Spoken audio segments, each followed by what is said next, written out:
I remember it like it was yesterday. I was at the office coffee machine, pouring a splash of oat milk into my usual morning brew, when Ryan, our brand new CEO and the founder's son, walked in. No hello, no nod, nothing. Just looked at me like I was part of the furniture. Then, without warning, he said, "Lily, I need to see you in my office. Now." It wasn't a question. It wasn't even a professional request. It was a command, tossed out casually, like I was his assistant instead of someone who had spent over a decade at the company. I had built the client services department from scratch, every process, every policy. I negotiated more contracts than I could count, and trained most of the people now working just steps from his door. 11 years, 11. But to Ryan, none of it mattered. His father, Mr. Cole, built the company on loyalty and resilience. He treated people with respect. Ryan inherited the company and apparently thought that gave him a divine right to bulldoze anyone in his way. Still, I followed him to his office, trying to ignore the knot growing in my chest. He didn't sit down, didn't even offer me a seat. "You're fired," he said. Just like that, cold, flat, no emotion, no reasoning. "We don't need lazy people like you dragging this place down." I blinked. For a second, I thought maybe it was some weird power play prank. "Excuse me?" I asked calmly. "You heard me," he said, flipping through a stack of papers like he was choosing lunch, not ending someone's career.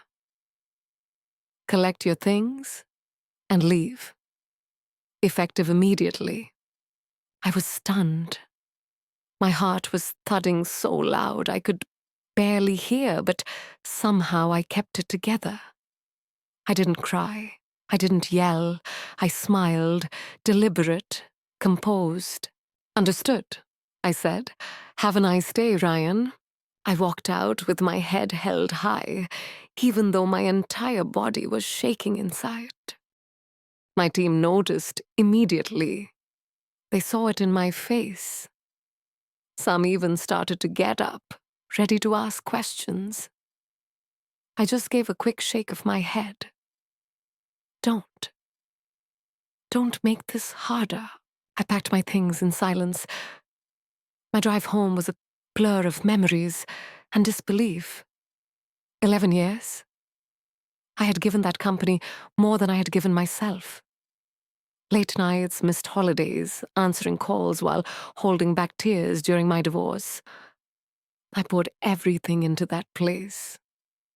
And I was let go like I was nothing. And I wasn't even angry. Not at first, just curious. Why? That question haunted me the whole night. Something about the way he said it, so confident, so careless, didn't sit right. And the timing? Off. Way off. We were about to finalize one of the biggest contracts in the company's history. A deal I had nurtured for 6 months. I knew that client better than some people know their own family. I had booked the final meeting myself, this Friday. And now, I was gone. Had he even looked at the paperwork? The next morning, just after 9 a.m., my phone buzzed. Unknown number. I let it ring. I couldn't handle more drama, but curiosity won. "Lily, it's Mr. Cole." My heart stopped. The real CEO?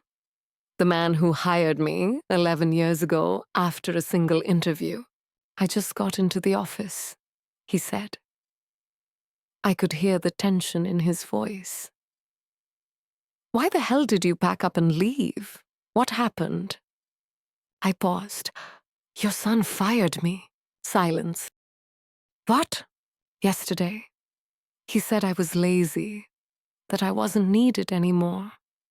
The silence stretched. Then Mr. Cole spoke again, slow and deliberate. Did he read your contract? I frowned. What do you mean? He's supposed to finalize the Kingswell deal today, isn't he? Yes, we were scheduled to meet them at 11. Jesus Christ.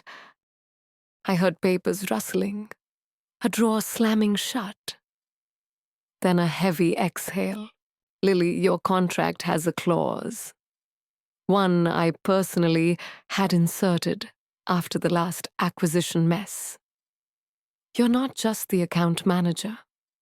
You're the only person authorized to negotiate with Kingswell. You're the sole representative. My stomach dropped. He hadn't read it. Ryan had no idea what he'd just done. He can't close the deal without you, Mr. Cole said. Not legally, not ethically, and not practically. The whole thing falls apart if you're not in that room. And that's when it clicked. He pulled the trigger too fast. Fired me without checking the contract, without understanding the implications. And now the gun was aimed right back at him. Mr. Cole didn't say another word. He hung up, but I could feel his fury like static through the silence that followed. I sat in my apartment, staring blankly at the cold coffee next to me. For 11 years, I had worked my way up. And Ryan, in less than a day, had just risked blowing up one of the most valuable deals the company had ever seen. A spoiled man-child playing CEO. I didn't know what I was going to do next. Part of me wanted to show up and watch it all collapse. Another part, the part that had stayed late, missed birthdays, and swallowed more pride than I ever should have. That part wanted to just let it burn, but I didn't have to wait long. At 10:13 a.m., another call.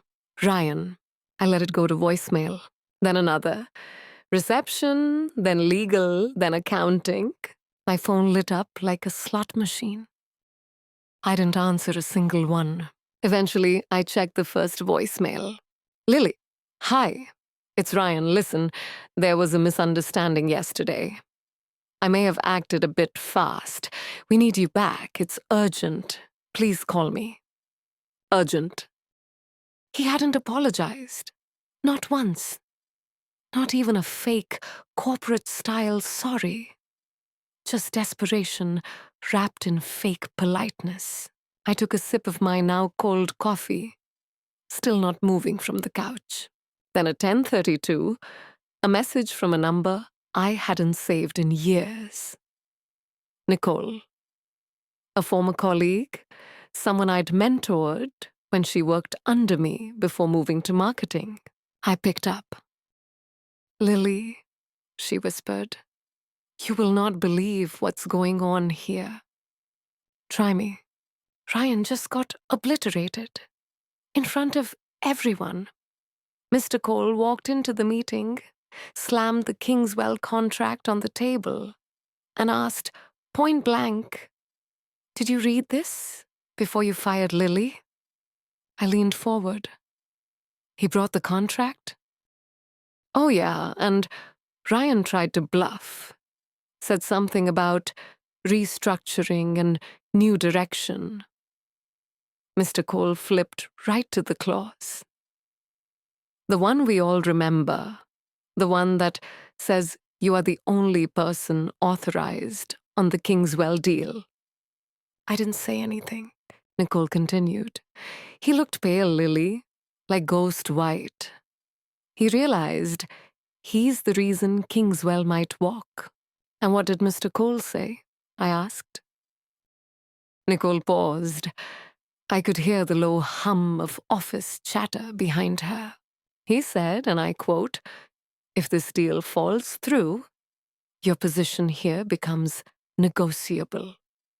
I let out a breath I didn't even know I'd been holding. There it was. The first crack in Ryan's perfect little armor. I ended the call with Nicole and sat there for a moment, just breathing. The last 24 hours had been a whirlwind. Shock, betrayal, confusion. But now I felt something different. Power. Not vengeance, not even pride. Just clarity. This wasn't just about Ryan. It was about everything I'd let slide over the years. Every ignored suggestion, every backhanded compliment, every time I'd been called too emotional or too invested. I used to think keeping my head down would earn me respect. Turns out, all it earned me was a target on my back. But that target had just become leverage. At 11:15 a.m., another message came in. This time from Mr. Cole himself. Lily, I'm sincerely sorry for what happened. I misjudged the situation. Please come in, not just for the deal, but so we can talk privately. Tempting. But I wasn't just going to walk back into that building like nothing happened. Not after being fired in front of everyone like a disposable intern. This wasn't about a contract anymore. It was about respect. So I responded carefully. I'll consider returning to finalize the Kingswell deal, but only under specific conditions. I'd like to speak with Mr. Cole directly beforehand. I hit send. Then I got up, showered, changed out of my pajama pants and into something professional, but not too polished. I wasn't trying to impress anyone. I was walking in as an equal, not a subordinate. By the time I pulled into the office parking lot, it was just past noon. I didn't use the employee entrance. I walked in through the front lobby, head high, step steady. I knew everyone would notice. And that was the point. The receptionist stood up the second she saw me. Miss Harris, Lily, she stammered. Mr. Cole is expecting you. Right this way. As we walked down the corridor, conversations dropped. Heads turned. There was a weight in the air, a hush. The kind of silence you get right before a storm changes direction. Mr. Cole was waiting at his door. His expression was serious, but not cold. Lily, he said with a nod. Thank you for coming in. I returned the nod, but didn't shake his hand. Boundaries. He stepped aside to let me in. I sat down across from him at his massive desk. The room was quiet for a moment, heavy with everything unsaid. Then he sighed and said, I made a mistake, a big one. I didn't interrupt. I gave my son too much authority too fast. I wanted him to earn his place, but I didn't think he'd torch the foundation before he even understood how it was built. Still, I said nothing. He leaned forward, voice low. What he did to you, how he did it, was unacceptable. It wasn't just disrespectful. It was dangerous. We nearly lost a $500,000 deal because of his ego. I nodded. Yes, you did. He reached into a drawer, pulled out a printed copy of my original contract. I read it again this morning. Every word. You weren't just the lead. You were the only authorized negotiator on the Kingswell account. That clause was no accident. It was protection. I remember, I said, because I pushed for it. He nodded. And you were right to. Then after a beat, he added, You didn't deserve what happened yesterday. I'd like to offer your position back, with full authority to complete the Kingswell deal, and whatever conditions you need to feel secure. We'll make it work." He sounded sincere, regretful even, but I wasn't going to be rushed. "I'll return," I said, "but I want everything in writing. A revised contract, clear terms, total autonomy over Kingswell, and no interference from Ryan." "Done," he said without hesitation. "And one more thing," I added. "This doesn't happen again. Not to me. Not to anyone." There was a pause. Then he nodded slowly. "You have my word." I stood up. He opened the door for me, and that's when I saw Ryan. Down the hall, pretending to be deep in conversation with a junior exec, arms crossed, fake laugh too loud. But when he spotted me, his posture shifted, eyes narrowed. I didn't flinch, didn't look away. I walked past him, steady and silent, and in that moment, I saw it. The exact second he realized the balance of power had changed. By 1 p.m., the boardroom was prepped. The Kingswell team had just arrived. We had 30 minutes before the final negotiation. I reviewed every document, every clause, rechecked the Arabic translation of the final terms. Their CEO, Mr. S., was sharp. No patience for chaos. If he sensed internal disorganization, the whole deal would collapse. Through the glass walls, I saw Ryan pacing outside like a nervous intern. Mr. Cole intercepted him, and though I couldn't hear their conversation, I could see the gestures, the rising tension, until finally, Mr. Cole raised a hand. Firm. Final. Ryan's face turned red. He glanced over his shoulder at me, eyes burning with humiliation. Then he walked away. That was the last time I saw him that day. At 1:30 on the dot, Mr. S. and his aides entered the room. I greeted him in Arabic, and for the first time, I saw him smile. "You remembered," he said warmly. "Respect goes a long way," I replied. The meeting was flawless. No hiccups, no surprises. After 2 hours, we shook hands and signed the deal. After they left, Mr. Cole re-entered the boardroom. This time, his shoulders were relaxed. His expression was pure relief. "You saved us," he said, "and I owe you more than just an apology." "No," I replied. "You owe your company a leader, someone who knows the difference between power and responsibility." He didn't argue. Later that night, as I walked to my car, something shifted. The weight I'd been carrying for 2 days, the tension, the doubt, the betrayal, it finally lifted. I didn't come back as an employee. I came back as someone who knew her worth and refused to let anyone, CEO or not, take it away again. By the following week, the Kingswell deal was already making waves in our industry newsletters. Breakthrough in cross-border negotiations.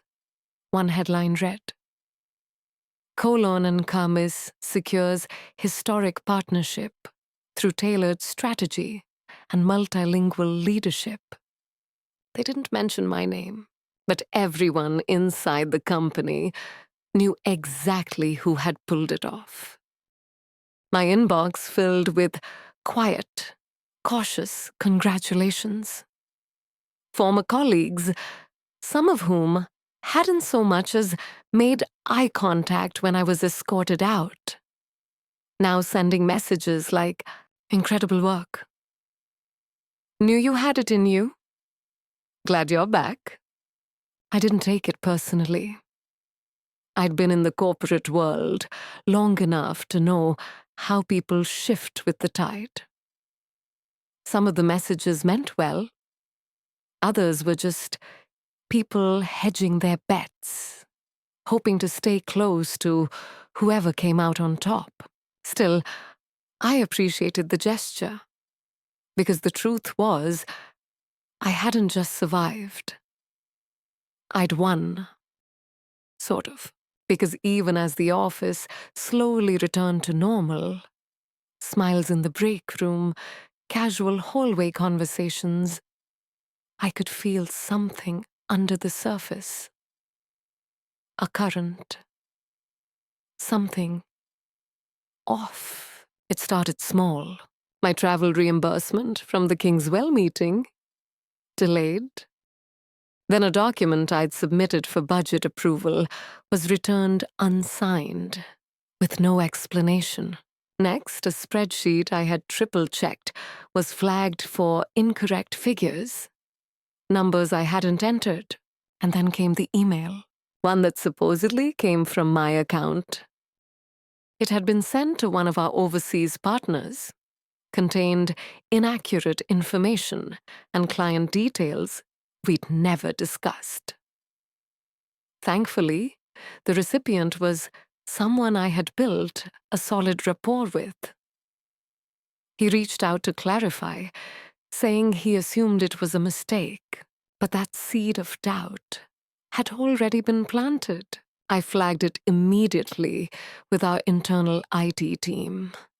They ran a scan, came back with something I expected, but still dreaded hearing. There's no sign of external access. The message was sent from inside the building. That's when I knew Ryan was behind it. This wasn't about firing me anymore. That ship had sailed. Now he was trying to make me look incompetent. Slowly. Subtly. Undermining my credibility, one mistake at a time. Sabotage. Classic corporate warfare. And unfortunately, not unfamiliar. My very first job out of university, I worked under a director who played the same game. Never confrontational, just calculated. He'd cut off access to important tools, remove you from key meetings, then whisper to upper management that you were struggling. By the time anyone noticed what was happening, your reputation was already sinking. But I wasn't 22 anymore. I'd learned. This time I was ready. I documented everything, every delay, every flagged email I hadn't written, every unapproved change to my documents. I kept a private log, dates, times, screenshots. I didn't let anger cloud me.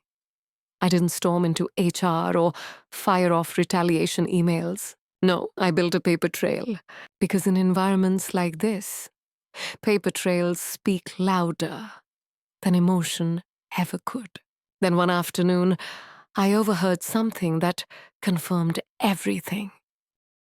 I was walking past one of the conference rooms, door half closed, when I heard Ryan's voice inside.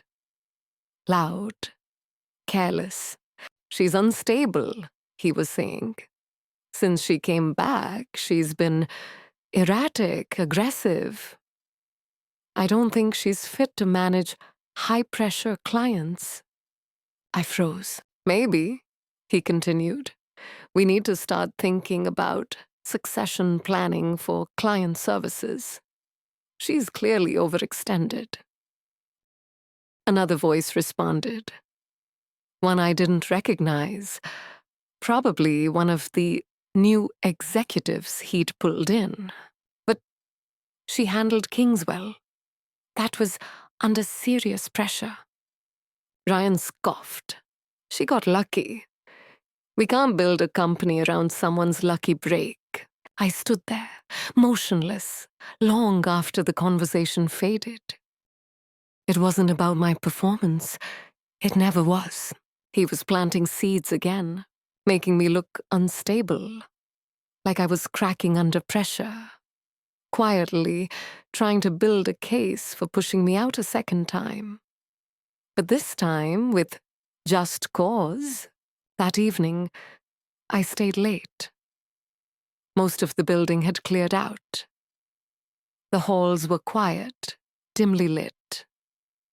I sat in one of the glass meeting rooms, staring at the skyline beyond the window, wondering how many more battles I'd have to fight just to do my job. That's when I heard a voice. "You're still here?" I turned. "Mr. Cole, I could ask you the same," I replied. He walked in slowly and placed a folder on the table. "Your revised contract," he said. "Everything we discussed. Autonomy over Kingswell, non-interference clauses, legal protections. It's all in there." I flipped through it. It was solid. Then he added something I didn't expect. "I've also initiated an internal audit." I looked up. "Too many things misfiled, too many accidents. I don't believe in coincidences." His expression was tired, not angry, just heavy. "You think he's still at it?" I said. "I know he is," Mr. Cole replied, "but I needed to see how far he'd go. I couldn't act on instinct." I leaned back in my chair. "You're protecting the company. I'm trying to protect both of you," he said quietly. "But maybe it's too late for one of you." I closed the folder. "I don't need protection," I told him. "I need you to decide what kind of legacy you want to leave behind." His eyes met mine. No response, just a long, quiet look. Then he turned and walked out. The next few days were tense. The audit had begun, and the entire office knew it. Whispers replaced conversations. People avoided eye contact in the halls. Everyone was nervous, and honestly, so was I. Because truth in a corporation doesn't always equal justice. Sometimes it leads to golden parachutes. Sometimes it gets swept under red tape until it suffocates.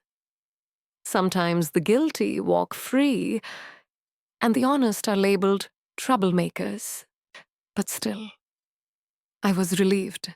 At least the truth had a fighting chance. That Thursday, I was called into the audit committee's makeshift war room. A dusty storage space converted into something resembling a CSI lab. Laptops, whiteboards, printouts, timelines. David, the lead auditor, greeted me with a tired smile. "Lily, thanks for coming in. We just need to ask a few questions." I nodded and took a seat. He pulled up a digital folder on his screen. "Let's start with this email. The one that supposedly came from your account." I leaned in. "It was sent from a shared workstation near the break room," he said. "No phishing, no external breach. Your login credentials were used." I frowned. "So someone copied my password?" He gave a tight nod. "Most likely. We also found edits to your spreadsheets. Red lines removed, approvals reversed. Always trace back to shared systems. Always under your name." A chill ran through me. "This was coordinated," I said. David hesitated. "We believe so. We've narrowed it down. There's a pattern, and we've found multiple irregularities linked to Ryan's assistant's login." I stared at him. "We're not accusing anyone yet," he added quickly, "but the evidence is building." I clenched my jaw. "What happens now?" He glanced at the whiteboard behind him. It was filled with names, dates, digital footprints. "Mr. Cole asked us to present our findings directly to him," he said. "No filters. He wants everything out in the open." I stood slowly. Then I'll be there. David raised a brow. You're not required. I will be there. I said again, because I wasn't going to let someone else speak for me. Not this time. Not ever again. That night, I barely slept. I kept thinking about all the others. Employees who had moved on quietly over the last year. People who were once rising stars, now just ghosts in the system. Back then, I chalked it up to normal turnover. Now, I wasn't so sure. How many of them had gone through what I was going through now? How many had been undermined, sabotaged, and squeezed out? Just quietly enough that no one could point fingers. By morning, I was up before my alarm. I dressed with intention. Professional, sharp, grounded. If I was going to face the storm, I wasn't walking in defensively. I was walking in like someone who had nothing left to prove. The executive boardroom was on the top floor. When I got there, Mr. Cole was already inside, standing by the window with his back turned. He looked like a man waiting for something to finally break. David and the audit team were next to arrive, followed by 2 board members, neutral observers brought in for accountability, and then Ryan walked in. 10 minutes late, he looked smug, casual, phone in hand, like he was walking into just another meeting. That was until he saw me seated at the table. He froze. She's not on the audit committee, he said, his voice sharp. Mr. Cole didn't turn around. She's here at my request. Ryan's face twitched. This is supposed to be internal, confidential. Then you shouldn't have used internal systems to fabricate evidence, I said. Voice calm but direct. He scoffed. That's a ridiculous accusation. David spoke next, his tone cool and professional. We've traced multiple login attempts tied to your assistant's credentials. We've mapped the digital footprint across several devices. In every instance, it connects to work that directly impacts Lily's responsibilities. Ryan's confidence began to crack. You're reaching? I leaned forward. You tried to fire me, Ryan. That failed. So now what? You make me look unstable? You sabotage my work and spread rumors? That's not just reaching. That's desperate. He looked at Mr. Cole. She's clearly emotional. This is what I've been talking about. She's not stable. Finally, Mr. Cole turned around. His expression was carved from stone. I gave you a chance, he said, voice quiet, but unmistakably final. More than one, actually. And you've used every one of them to tear down the people building this company. Ryan's smirk was gone now. This isn't what you think. No, Mr. Cole cut in. It's worse. Silence. Heavy and real. Then Mr. Cole said, effective immediately, you're suspended. The board will review the audit findings, and until then, you are not to return to this building. Ryan opened his mouth like he wanted to argue, but nothing came out. He looked around the room. No allies, no exit. He glanced at me one last time, and this time there was no arrogance. Just disbelief, like he was finally realizing none of his tricks were going to save him. He walked out without another word.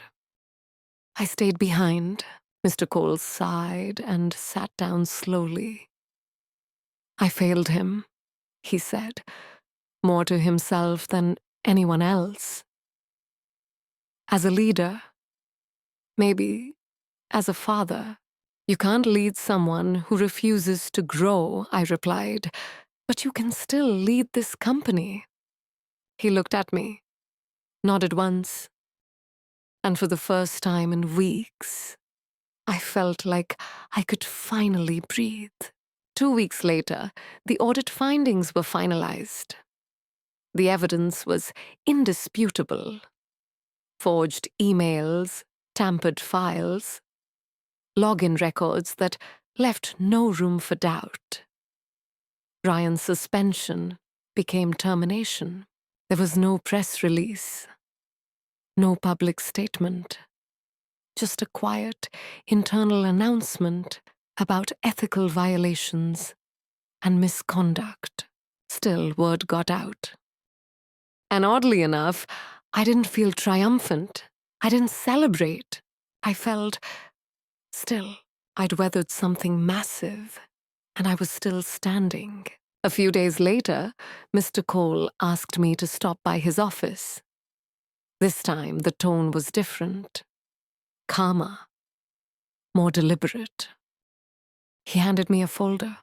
I've been thinking a lot about what this company needs, he said, about the kind of leadership we should have moving forward.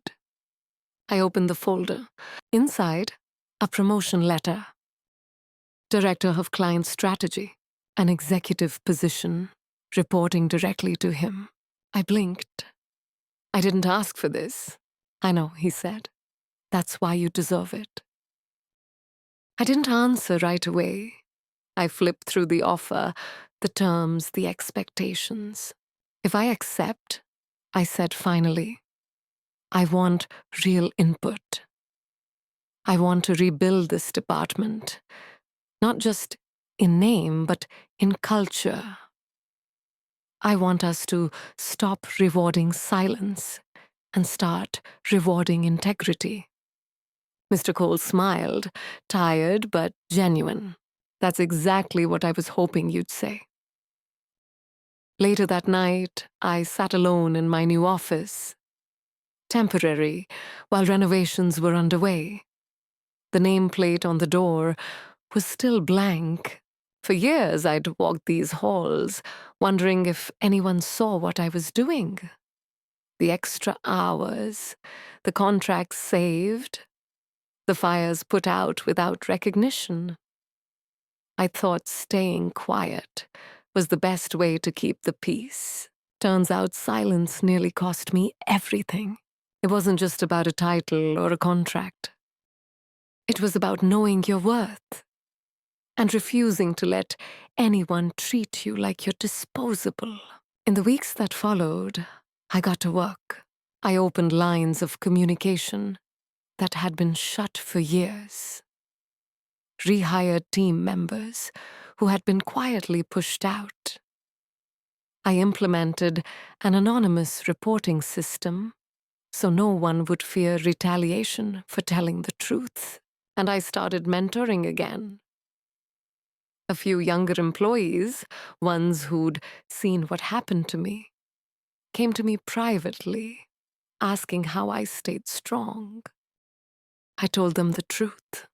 You don't always get to choose your battles, but you do get to choose who you become in the middle of them. As for Ryan, last I heard, he was interviewing out of state. Small firms, no real power.